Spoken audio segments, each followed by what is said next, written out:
एक समय में हमारी दुनिया में डायनासोर का राज था। वे चलते थे जहां हम चल रहे हैं। इसी हवा में सांसें ली, इसी धरती पर लड़ाइयां लड़ी। इन दैत्याकार बड़े विचित्र डायनासोर ने करीब 14 करोड़ सालों तक इस धरती पर राज किया। इन डायनासोर की कई हजार प्रजातियां थी। इनमें से कुछ शाकाहारी थे, कुछ मांसाहारी, तो कुछ डायनासोर बहुत ही शांत स्वभाव के थे। वहीं कुछ डायनासोर बहुत ही हिंसक और खतरनाक थे। ये उस समय के सबसे सफल जीव थे। लेकिन फिर अचानक ऐसा क्या हुआ? आखिर वह कौन सी घटना थी जिसने इनका नामो निशान ही मिटा दिया? इसे जानने के लिए हमें करोड़ों साल पीछे जाना होगा और डायनासोर्स के उस अंतिम दिन को करीब से देखना होगा। तो आइए चलते हैं आज से 65 मिलियन साल यानी कि 6 करोड़ 50 लाख साल पीछे। आज से करीब 6.5 करोड़ साल पहले धरती पर मौसम सामान्य था।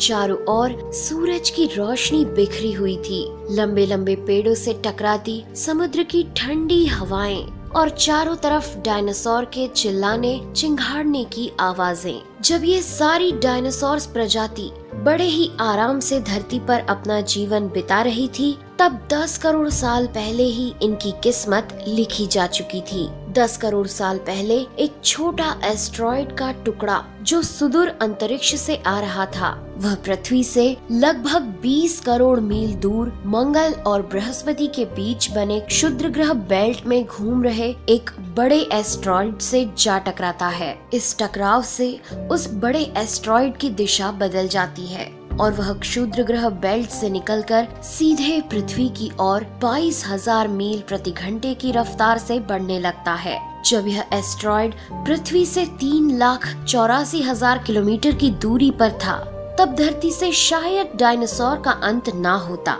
यदि यह एस्ट्रॉइड पृथ्वी के उपग्रह चांद से टकराता।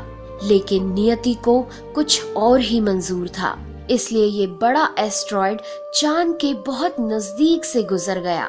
40 किलोमीटर के व्यास वाला 2 ट्रिलियन मेट्रिक टन का ये एस्ट्रॉइड प्रत्येक सेकंड के साथ साथ धरती के करीब बढ़ता जा रहा था। ये एस्ट्रॉइड जब पृथ्वी के वातावरण के संपर्क में आया तो इसकी रफ्तार एकाएक 70,000 किलोमीटर प्रति घंटा हो गई। पृथ्वी के वायुमंडल में घुसते ही घर्षण की वजह से ये एक भयानक आग के गोले में बदल गया। ये इतनी रफ्तार से धरती की ओर बढ़ रहा था कि सिर्फ 4 मिनट में इसने अटलांटिक ओशियन को पार कर लिया। इसकी चमक इतनी अधिक थी कि धरती पर टकराने से पहले ही हजारों जीव आग के इस दहकते गोले को देखकर पूरी तरह अंधे हो चुके थे।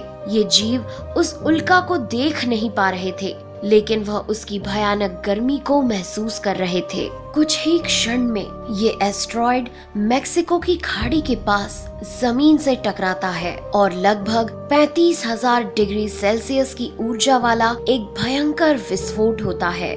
इस टकराव का विस्फोट लगभग 10 हाइड्रोजन बम के विस्फोट के बराबर था।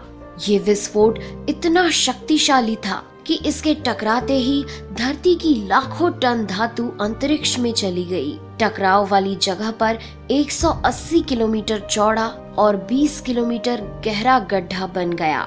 विस्फोट के कारण इस गड्ढे का सारा मेटल और पत्थर आसमान में धूल के बड़े बादल में बदल गए। 16 मिनट 40 सेकंड बाद जमीनी टकराव की वजह से धरती के अंदर चारों ओर 11.1 तीव्रता की भूकंपीय तरंगे उठने लगी।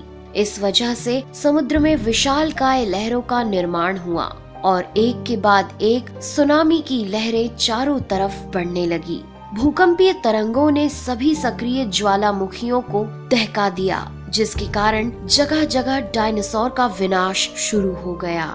धरती के महाविनाश की प्रक्रिया आरंभ हो चुकी थी। इस भयानक विस्फोट में रेडिएशन की मात्रा इतनी बढ़ गई कि इसके 800 किलोमीटर के दायरे में आने वाले सभी जीव जलकर पूरी तरह राख के ढेर में बदल गए थे। इस महाविनाश में उड़ने वाले डायनासोर इन जमीनी खतरों से तो बच निकले, लेकिन ये तो महाप्रलय की बस शुरुआत मात्र थी। विस्फोट की वजह से जो लाखों टन मेटल, पत्थर और धूल अंतरिक्ष में गया था, वह ग्रेविटेशनल पुल के कारण ठीक 40 मिनट बाद आग के गोले के रूप में पूरी धरती पर बरसने लगे। साथ ही धूल का एक बहुत बड़ा तूफान 6000 किलोमीटर प्रति घंटे की रफ्तार से पृथ्वी के दूसरी तरफ मौत लेकर आ रहा था। ये धूल के बादल कई किलोमीटर मोटे थे, जिसकी वजह से धरती पर सूरज की रोशनी का पहुंच पाना असंभव हो गया। गर्म हवाओं का तापमान 100 डिग्री सेल्सियस से ज्यादा हो जाने के कारण धरती पर पेड़ पौधों की लगभग सारी आबादी जलकर खाक हो गई थी। विस्फोट के 90 मिनट बाद धरती का तापमान 200 डिग्री सेल्सियस तक बढ़ गया। इसकी वजह से जो डायनासोर विस्फोट के इलाके से कोसों मील दूर थे, वे भी इस गर्मी से बच नहीं पाए। इस महाप्रलय से धरती की कुल 90% प्रजाति पूरी तरह खत्म हो गई थी और जो 10% जीव धरती पर बच गए थे, उनमें से भी सिर्फ वही जीव जिंदा रह सके जिनका वजन 30 किलोग्राम से कम था। इसका कारण ये था कि इस महाप्रलय में लाखों की संख्या में जीव मारे जा चुके थे और पेड़ पौधों की सारी आबादी भी जलकर राख हो चुकी थी, जिसके चलते यहाँ जो बड़े और विशालकाय जीव जीवित बच गए थे, उन्हें भरपूर मात्रा में खाना पीना ना मिल सका। लेकिन ये महाप्रलय किसी अन्य जीव के लिए फायदेमंद साबित होने वाला था। धरती पर डायनासोर का अंत एक छोटी प्रजाति के लिए सुनहरा अवसर लेकर आया और वह प्रजाति थी मैमल्स की। मैमल्स क्या थे, कैसे बच गए महाप्रलय से, डायनासोर के अंत के बाद इंसान कैसे और कहां से आए, ये जानेंगे हम अगले एपिसोड में। यदि आप चाहते हैं कि हम अगला वीडियो जल्द से जल्द बनाएं, तो इस वीडियो पर 2000 लाइक्स जरूर दीजिए और हमारे चैनल को सब्सक्राइब कर हमारा सपोर्ट जरूर करिए। यदि आप नए हैं तो इस चैनल पर हमारे बाकी वीडियो भी जरूर विजिट करें। साथ ही सब्सक्राइब कर नोटिफिकेशन बेल आइकन को भी जरूर दबाएं। मिलते हैं अगले एपिसोड में, तब तक के लिए नेहा आगरकर को दे इजाजत। नमस्कार।